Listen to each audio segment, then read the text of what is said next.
Hi friends, ఎలా ఉన్నారు? నేనైతే చాలా బాగున్నానండి. అలాగే మీరు బాగుండాలని అయితే మనస్ఫూర్తిగా కోరుకుంటున్నాను. ఈరోజు బ్లాగ్ అయితే హనుమాన్ జయంతి రోజు బ్లాగ్ అండి. అంటే ఆ రోజు మాకు గుడి దగ్గర సూపర్గా ఉంటుంది. కాకపోతే నేనే వెళ్ళలేకపోయాను. మా వారు వెళ్ళొచ్చారు కానీ వీడియో తీయమంటే తీయలేదండి. ఇంకా ఆ నైట్ అయితే గ్రామోత్సవం చేస్తారు స్వామివారిని. ఇక్కడైతే స్వామివారు వస్తారు కాబట్టి ముందుగానే ముగ్గు వేసేసాను. మా వారైతే ఆ టయానికి న్యూస్ కొట్టుకుంటా ఉన్నారు. అదే చూపిస్తున్నాను బయట. ఇంట్లో కూర్చొని వార్తలైతే కొట్టుకుంటున్నారు తను. మాకు దేవుడొచ్చేటప్పటికి 1:00 అయిందండి. కరెక్ట్‌గా 1:30 ఏమో టైము. అప్పుడొచ్చారు. ఇక్కడ కోలాటం అయితే అంతా చిన్న పిల్లలండి. చాలా బాగా వేస్తున్నారు కోలాటం అయితే. బా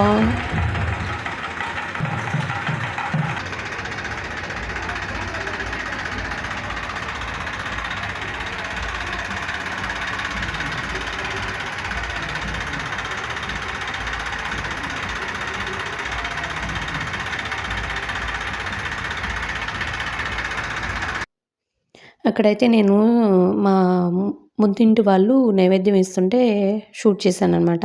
నేను ఇచ్చేటప్పుడు మా వారు షూట్ చేయలేదు.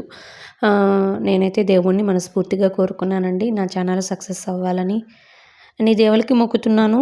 మరి ఏ దేవుడు కరుణిస్తారో చూడాలి. మరి నేనెక్కడ రాంగ్ చేస్తున్నానో ఏంటో అనేది నాకే తెలియట్లేదు. అంటే అర్థం కావట్లేదు. వాయిస్ ఓవర్ అంతా మామూలుగానే ఇస్తున్నాను. ఎక్కడో రాంగ్ అవుతుందండి.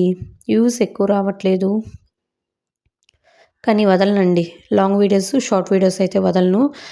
లైవ్‌లో అయితే మటుకు మనకు మోనిటైజేషన్ అయిపోంగానే లైవ్ వదిలేస్తానండి. వామ్మో! లైవ్‌లతో తమాషా కాదండి బాబు.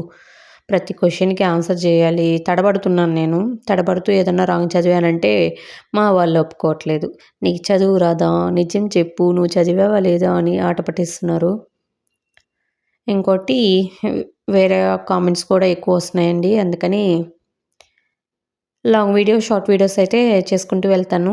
మోనిటైజేషన్ అయిపోయిందంటే లైవ్‌లు కూడా బంద్ చేసేస్తాను. ఇక్కడైతే పిల్లలు ఊరికెళ్ళున్నారు కదా! వాళ్ళొచ్చేటప్పటికి మనం ఇల్లంతా క్లీన్ చేసి పెట్టేసుకుందాం నీట్‌గా. మళ్ళీ స్కూల్ స్టార్ట్ అవుతాయి కదా! జూన్ 12 నుంచి. ఈలోపు బొద్దింకలైతే హల్చల్ చేస్తున్నాయి ఇల్లంతా. నాకు బొద్దింకలు చేసి ఇరిటేషన్‌గా ఉంటుందండి. అందుకని మొత్తం ఇల్లు మొత్తం క్లీన్ చేసుకుంటున్నాను. ఒక వంట రూమ్ అనే కాదు, మొత్తం బెడ్‌రూమ్స్, హాలు అన్నీ క్లీన్ చేసుకుంటూ వస్తున్నాను ఒక్కొక్క పక్క నుంచి.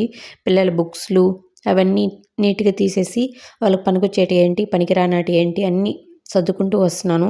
పిల్లలకి మళ్ళీ స్కూలు స్టార్ట్ అవుతది కాబట్టి మళ్ళీ పిల్లలు షాపింగ్ చేయాలండి. బ్యాగులు కొనాలి, అంటే బూట్లు, లగేజ్ బ్యాగులు అన్నీ కొనాలనమాట.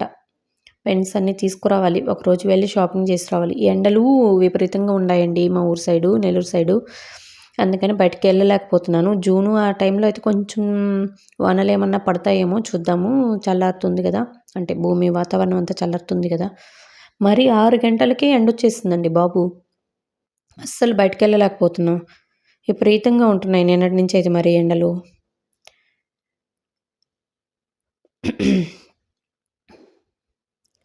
పిల్లలకి షాపింగ్ జేయాలి. పిల్లలు మండే వస్తానన్నారండి. అంటే శనివారం రోజు తీసుకొద్దాం అనుకున్నాం కానీ, ఆ రోజు అంటే అమావాస్య ఉందంట. అంటే ఈరోజే అమావాస్య ఉందంట. ఎందుకులే పిల్లల్ని తీసుకొనొచ్చేటప్పుడు అన్నీ ఆచితూచి అడిగేయాలని అమ్మ వాళ్ళు చెప్తుంటారు గదా! హెల్త్ బాలేకుండా వస్తుందని జెప్పి. మా అమ్మ బాగా పాటిస్తుందండి ఇవన్నీ. ఆ రోజు వెళ్ళకూడదు, ఈ రోజు వెళ్ళకూడదు అంటా ఉంటారు. నేనైతే పట్టించుకోను పెద్దగా. నేను పట్టించుకునేటివి కొన్ని కొన్ని ఉంటాయి. అవి మాత్రమే పట్టించుకుంటాను. మిగతావి ఏమీ పట్టించుకోను. మా అమ్మ అయితే అన్నీ పట్టించుకుంటూ ఉంటుంది. అంటే అమావాస్య, పౌర్ణమి, తిథులు గూడా విజయ రోజు వెళ్ళొచ్చు, తదియ రోజు రాకూడదు. ఏదేదో చెప్తుంటారండి. నాకంతగా తెలీదు వాటి గురించి.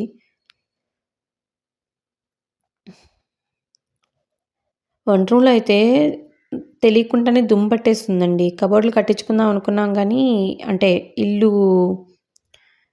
కట్టేటప్పుడే కట్టించుకుందాం అనుకున్నాం కానీ మనీ సరిపోక ఓన్లీ బెడ్‌రూము, హాలు మాత్రమే కబోర్డ్స్‌కి డోర్లు పెట్టించామండి. వంట రూమ్‌కి డోర్లు పెట్టియలేదు.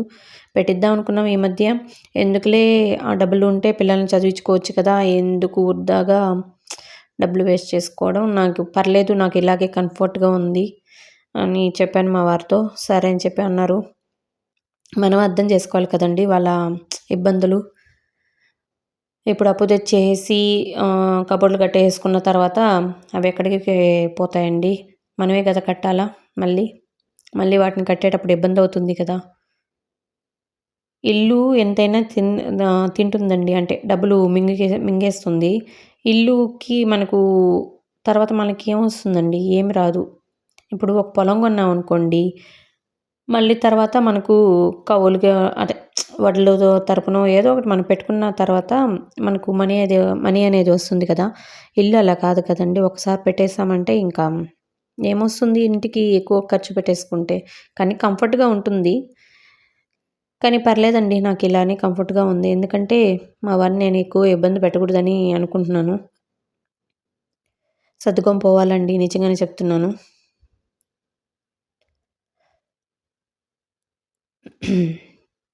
బొద్దింకలకైతే ఒక జెల్‌లాగా తెచ్చానండి. అదైతే మూలలా పెడుతూ అంటే ఒక పక్కన పెట్టుకుంటూ వస్తున్నాను. మరి చనిపోతాయో లేదో చూడాలి బొద్దింకలు. అంతకుముందు లక్ష్మణ్ రేఖకి బొద్దింకలకు కూడా ఒక చాక్ పీస్ ఉన్నింది. అది తెచ్చాను. అది పని చేయలేదు. స్ప్రే తెచ్చాను. ఆ స్ప్రే నాకు ఆహ్, స్మెల్ పడట్లేదండి. ఆ స్మెల్ వల్ల నేను అందుకని స్ప్రే తేవట్లేదు. బొద్దింకల స్ప్రే. నాకు కొన్ని కొన్ని పడవండి బాబు. ఇదొక ఇదొకటి ఉందనమాట. వంట రూమ్ అయితే క్లీన్ చేసుకున్నానండి. పర్లేదు నిదానంగా అయినా క్లీన్ చేసుకున్నాను.